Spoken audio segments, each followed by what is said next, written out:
అందరికీ నమస్కారం అండి. ఈరోజు కథ అమ్మంటే 10th గ్రాడ్యుయేట్, ఆ మహాతల్లి బ్రెయిన్ అంతే. మరి మీరేంటి daddy, MCom gold medalist, college topper, మీరు కూడా తానా అంటే అమెరికా అన్నట్లు తలూపేయడమేనా? హైటెక్ జాబ్, 5 అంకెల శాలరీ, హరిచందనాన్ని ఆట పట్టించే కలరున్న నేను ఆ తాటిమట్ట తాతారావుని పెళ్లి చేసుకోవాలా? అసలు ఆ తాటిమట్ట తల్లిని చూసారా? సూర్యకాంతానికి తక్కువ, ఛాయాదేవికి ఎక్కువ. ఇకపోతే తాటిమట్ట తండ్రి గారు బుర్రకథలో వంతగాడు, తోలుబొమ్మలో కేతిగాడు. అసలు ఫ్యామిలీయే జాదు బగ్లర్స్ ఫ్యామిలీలా ఉంది.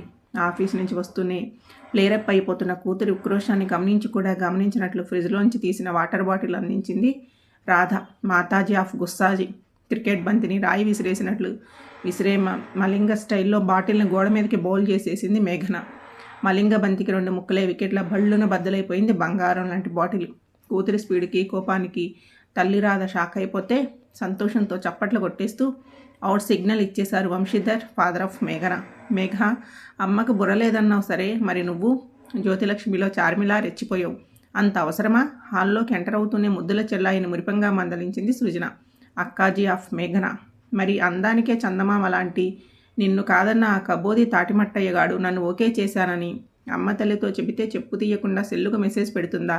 డాడీ నిజం చెప్పండి, ఈ తల్లి మా తల్లి కాదని చెప్పండి. అసలు దీనికన్నా ప్రేమంటారా, కసాయి ప్రేమంటారా? అప్పుడెప్పుడో విన్నా ప్రేమలెరుగని తల్లి, గోడలెరుగని బల్లి, జీళ్లపాకం సీరియల్లోని పాచికంపు కొట్టే డైలాగుల్ని పంచుల్లాగా వదిలేసింది మేఘన. కొంచెం శాంతిస్తే అసలు విషయం కక్కేస్తాను, చిరునవ్వులు చిందించారు వంశీధర్. అంటే ఈ తల్లి మా తల్లు కాదనా? మా తల్లి ఈ తల్లి కాదనా? ఉత్సాహంతో డాడీని ఊపేసింది.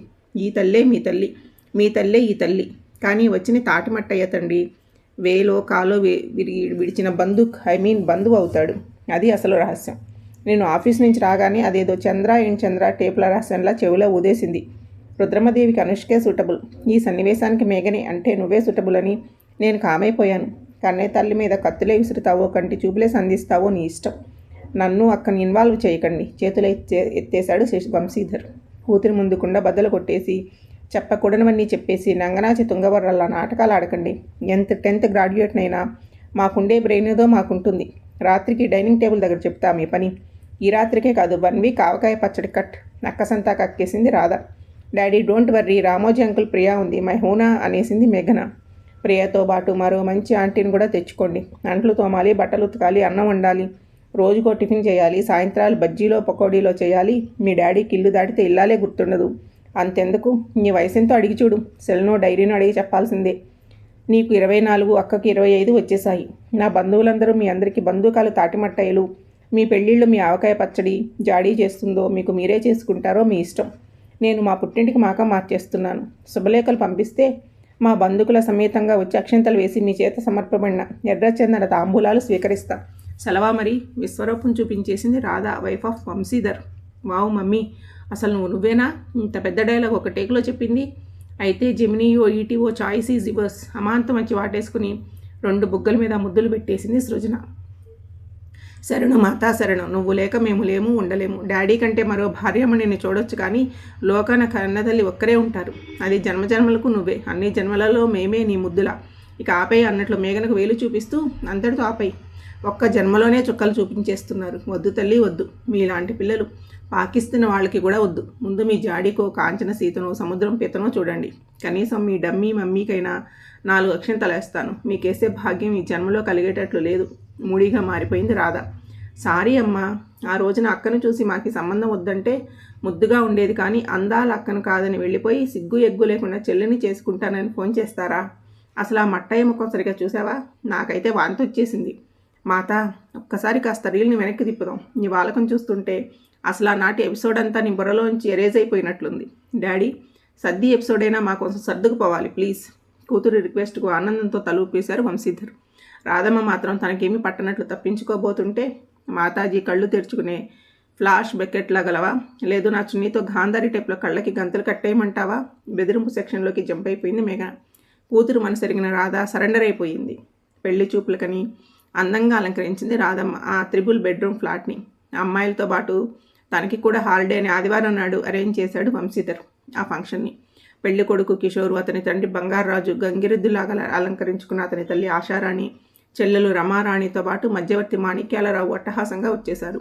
పరిచయ కార్యక్రమాలతో పాటు బీరకాయ పిచ్చు బంధుత్వాలు చర్చలు కూడా అయిపోయాక మేఘన పనిపిల్ల సాయంతో స్వీట్లు హాట్లు సర్వ్ చేసి కూల్ డ్రింక్స్ అందించింది. మామగారు నోరిప్పారు. అయ్యా, రాజుగారు ఆస్తి మొత్తం 40 కోట్ల పైమాటే. ఆయనకు ఓ కొడుకు కూతురు మాత్రమే సంతానం. ఆయన తదనంతరం ఆస్తులన్నీ ఇద్దరివే. అబ్బాయి సివిల్ ఇంజనీరింగ్ చేశాడు.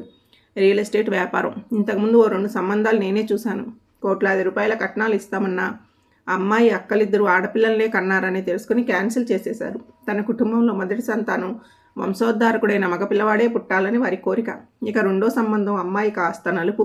అలానే అబ్బాయి ఎరుపని కాదు, భార్యాభర్తలిద్దరూ నలుపైతే వంశమంతా నలుపైపోతుందేమోనని వారి భయం.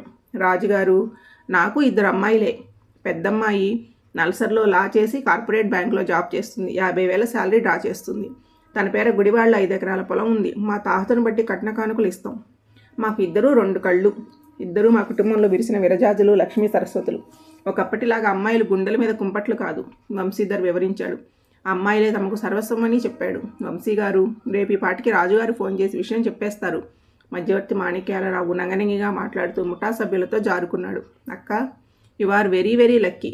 బొగ్గు కిషోర్ రాజు సన్నాఫ్ వల్ల బంగారాజుతో నీ గ్రహస్థితో చంద్రుడు నక్షత్రాలు బాలేకోయి పెళ్ళైపోతే మాత్రం మీరు ఏ కొత్తగూడెమో మణుగూర మాక మార్చేయాలి. ఎందుకంటే కిషోర్ రాజు గారు నలుపులో నలుపునే మైనులో బొగ్గునే అని సోలో సాంగులు పాడేసుకుంటుంటే ఇంచక్క నువ్వేమో మగబ్బాయి కోసం చైనాకే ల్యాండరో జపాన్ జంత్రీలో చదివేసుకుంటూ అంటూ సృజన్ని ఆట పట్టిస్తుంటే రాధమ్మ వచ్చి చిన్నగా ముట్టి మేఘన నోరు మూసేసింది. చూసారా దీని అల్లరి? చిన్నంతరం పెద్దంతరం లేకుండా నోటికొచ్చిందల్లా వాగేయడమేనా? అసలు మీరేమీ పట్టించుకోరా? భర్తను దులిపేసింది రాధ. మధ్యలో మమ ఫోన్ చేసి అమ్మాయి గారు మరీ అంత తెలుపు కాదని నసిగేస్తే ఆనందంతో సృజన కథాకెళ్ళి మేఘన డిస్కో డ్యాన్సులు చేసి అమ్మానాన్నలకు ఫ్రీ షో ఇచ్చేశారు. ఇక బేక్ ఫ్లాష్లు చాలన్నట్లు మేఘన విజిలేస్తే ముగ్గురు హాల్లోకి వచ్చేశారు. నేను అప్పుడే చెప్పాను, అక్క మీద జోకులు కూడా వేశాను. అమ్మ తల్లికి తప్ప మీ ఇద్దరికి అర్థమైపోయింది. డాడీ మీరు అన్నట్లు బందూకు జనాలు కాబట్టి మమ్మీ బెరుస్తోంది. లేకపోతే ఆ తాటిమట్టయ్య సింగరేణి బ్రాండ్ రంగుకి మేలిమి బంగారం లాంటి అక్క కలర్ నచ్చలేదా? కోడలు నలుపైతే కులమంతా నలుపంటారా? బాస్టర్స్. వంశోద్ధరకుడే పుట్టాలని ముడుపులు కూడా కట్టేశారా? అబ్బాయి పుట్టకపోతే అమ్మాయిలదా తప్పు? తారు డబ్బాల గ్యాంగ్. అందుకే ఇరిటేషన్ వచ్చేసి బౌలింగ్ ప్రాక్టీస్ చేశా. తిన్నగా వచ్చి తల్లి కళ్ళలో కళ్ళు పెట్టి చూస్తూ, అదేంటి తల్లి, కాంచనసీతో ఇత్తడి పీతో అన్నావు. ఆమె రెడీగానే ఉంది. పేరు రాధ. డాడీ షష్టిపూర్తికి మేమే అక్షంతలేస్తాం కానీ మీ బందూక్ జనాల్ని ఒకసారి రమ్మని పిలవ్వే తల్లి. మట్టయ్య గారికి ఒక సెకండ్ హాఫ్ నిలువుటద్దాన్ని ప్రజెంట్ చేసి ఉదౌజండ్ వాల్ట్ బల్బు కూడా ఇచ్చి నీ ముఖాన్ని ఒకసారి ఆ వెలుగులో చూసుకుసావు అని చెప్పేయాలని ఆశగా ఉంది. నిజంగా చూసుకున్నాడో సచ్చాడన్న మాటే. కిలకిలా నవ్వేసింది మేఘన. సృజన్ కూడా తల్లిని కౌగిలించేసుకుని ముద్దులు పెట్టేసింది. ముద్దుల కూతుళ్ళు అంటే ముద్దొచ్చే కూతుళ్ళనే తెలుసు కానీ ఇలా ముద్దులతో ముడుపులందించే ముఠా సభ్యులని తెలియదు. అంతా కృష్ణుడి ట్రైనింగేనని ఇప్పుడిప్పుడే అర్థమవుతుంది. సరే, ఇప్పుడు ఆ తాటిమట్టయ్యకు చిచ్చి మీ భాష నాకు అంటుకుంటుంది. వాళ్ళకేం చెప్పాలో నా ప్రాణం తీయకుండా చెప్తే మీ డాడీతో చెప్పిస్తా. ఓ ఫైనల్ డెసిషన్కి వచ్చినట్లు అడిగింది రాధ. అమ్మ రాధమ్మ, మధ్యలో నన్ను ఎందుకు ఇరికిస్తావు? అదేదో విని నువ్వే చెప్పి కూతుళ్ళకి సైగ చేస్తూ చేతులు ఎత్తేశాడు వంశీధర్. అయినా ప్రత్యేకంగా చెప్పేదేంటి మమ్మీ? మా మేఘనకు ఆల్రెడీ సెటిల్ అయిపోయిందని ఫేక్ అయ్యి no tickets for first show అంటే అయితే సెకండ్ షోకి ఇవ్వండి అన్నంత ఈజీగా చెప్పేసింది మేఘన. రాధమ్మ సమాధానం చెప్పిన నెల రోజుల తర్వాత మళ్ళీ ఫోన్ చేశాడు మట్టయ్య ఫాదర్. అమ్మ రాధమ్మ తల్లి, నేనమ్మా కిషోర్ ఫాదర్ని. బంగారాజుని ఎలా ఉన్నావు? మధ్యలో ఊళ్ళు తిరగడంతో మాట్లాడలేదు. ఒకసారి వంశీ గారితో మాట్లాడి ఖాయం చేస్తే మీ పెద్దమ్మాయినే మా కోడలుగా చేసుకుంటాం. కట్న కానుకల పట్టింపేమీ లేదు. మీరేం పెట్టుకుంటారో మీ అమ్మాయికే పెట్టుకోండి. వచ్చే నెలలో మంచి ముహూర్తాలు ఉన్నాయి. సృజన అండ్ మేఘన కమిటీ ముందు పెట్టింది. యాజిటీస్గా రాధమ్మ విషయాన్ని. మేఘన పొట్ట చెక్కలయ్యేలాగా నవ్వేసింది. మా వాడికి కో అంటే 1,00,00,000 మంది కోటిస్తామంటున్నారన్న మీ తాటిమట్ట అన్నయ్య గారేనా మాట్లాడింది? సరిగ్గా విన్నావా? చాలా సీరియస్ ఫేస్తో అడిగాడు తన్నుకొస్తున్న నవ్వుని తొక్కి పెట్టుకుంటూ. అవును ఆయనే. నేనమ్మా కిషోర్ ఫాదర్నని చెప్పారు. బంగారు రాజునని తన పేరు కూడా చెప్పారు.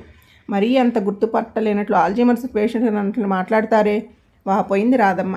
ఛ, నీ మీద నమ్మకం లేక కాదు. మరీ ఒక్కసారే కోట్లలోంచి నోట్లలోకి జంప్ అయిపోతే అనుమానం వచ్చి అడిగాను అంతే. తల్లి సృజన, మీ మమ్మీ తల్లి అడుగుతోంది. ఎస్ అంటే గంగిరెద్దులా, నువ్వు అంటే పొట్లగిత్తలా. తల ఊపుతావో పంచులతో పొడి చేస్తావో నీ ఇష్టం. ప్రొసీడ్. నవ్వులు చిందించేశాడు. అమ్మా మేఘన చెప్పిన నాడే నేను చెప్పేశాను. మర్చిపోయి ఉంటావు. అడుక్కు తినేవాడినైనా చేసుకుంటాను కానీ తెల్ల పిల్లలు పుట్టాలి, మగపిల్లలే పుట్టాలనే కండిషన్లు పెట్టే ఆశపోతుల్ని, అనుమాన పక్షులు చస్తే చేసుకోనన్నానని నువ్వు డైరెక్ట్గా చెబుతావా, నన్నే చెప్పమంటావా? అసలు 27 క్రాస్ అవ్వకుండా పెళ్లి చేసుకోవడం ఈ కాలంలో నేరం తెలుసా? అక్క మాటలు వింటూనే నోట్లో వేలు పెట్టి ఖయ్యమని విజిల్ కొట్టేసింది మేఘన. రాధమ్మ తల్లి బిత్తరబోతుంటే, అక్కాజీ 27 నీ కలలు సాగనుగాక సాగవు కానీ నీ అందానికి పడిపోయిన మా ఆఫీస్ కొల్లింగ్ వాళ్ళ అమ్మా నాన్నలతో రేపే దాదాపు ఎంగేజ్మెంట్కి వేయించేస్తున్నాడని నాకు డాడీకే మాత్రమే తెలిసిన రహస్యాన్ని ఇప్పుడే నీకు చెప్పనుగాక చెప్పను అని మనసులోనే స్వాగతంగా అనిగేసుకుంటూ అక్కను ముద్దులతో ఉంచేసింది మేఘన. థమ్సప్ ముద్ర పెట్టేశాడు వంశీధర్ తన ఇద్దరమ్మాయిల్ని మురిపంగా చూసుకుంటూ.